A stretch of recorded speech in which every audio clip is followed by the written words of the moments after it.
Puis en fait, le livre s'ouvre sur une scène qui se passe en 1952. Pourquoi?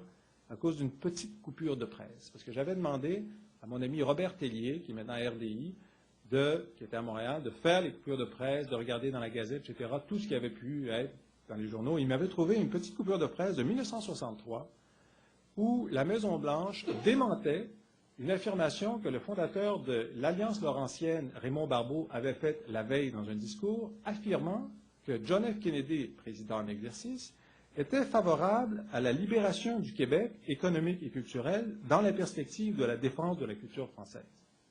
Ridicule.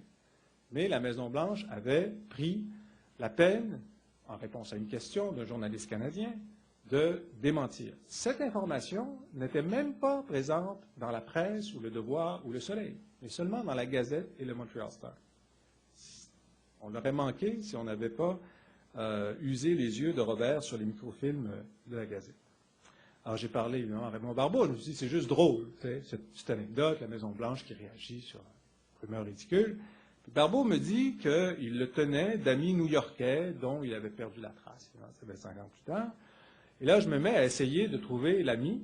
Et de loin en loin, je me rends compte qu'il existe quelqu'un qui s'appelle le père Armand Morissette, parce que la première étape dans la course de John Kennedy vers la présidence, c'était d'être élu à la Chambre des représentants dans la petite circonscription de Lowell, où les Canadiens français avaient la balance du pouvoir. Et que donc, pour se rendre à la Maison-Blanche, il devait passer par le bureau du curé Morissette, un ami de Jack Kerouac, gaulliste, favorable à l'indépendance du Québec, dans les années 50 déjà. Et c'est lui qui lui en parlait. Alors j'ai retrouvé le père Armand Morissette, et j'ai retrouvé des traces partout sur le parcours de la francophilie de John Kennedy. La francophilie de John Kennedy. Et j'ai retrouvé traces d'une autre rumeur qui a eu lieu après, qu'il aurait dit quelque chose de semblable en privé à quelqu'un d'autre, et 2 de ses principaux adjoints, dont l'Irlandais O'Brien, dont l'épouse était franco-américaine, m'a dit « ça lui ressemble, ça ne me surprend pas qu'il ait dit ça », parce qu'en privé, il disait toutes sortes de choses comme ça. Par exemple, s'était fait remarquer en étant pour l'indépendance de l'Algérie dans les années 50, au moment où Washington appuyait plutôt la position française. Sur l'Angola, sur un certain nombre de trucs, il y avait une cohérence à la fois sur l'autodétermination des peuples, à la fois sur sa francophilie. Il était très entiché de Gaulle. Il ne comprenait pas que De Gaulle lui faisait des misères parce qu'il l'adorait. Il voulait apprendre le français, donc je suis allé à la librairie John F. Kennedy dans les archives, lire l'oral history, donc l'entrevue de la jeune femme qui donnait des cours de français à Kennedy pendant qu'il était à la Maison-Blanche. Il les prenait en cachette de Jackie, qui parlait très bien français. Elle avait travaillé pour Vogue, d'ailleurs, à Paris. Sa mère, évidemment, Rose Kennedy, parlait très bien français. Elle avait fait des discours devant la communauté francophone du Massachusetts. Donc, il y avait là aussi un fil.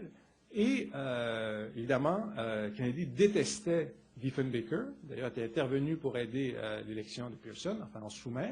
Et donc, il y avait une époque où il se disait, mais finalement, que le Québec soit souverain, c'est peut-être pas une mauvaise idée.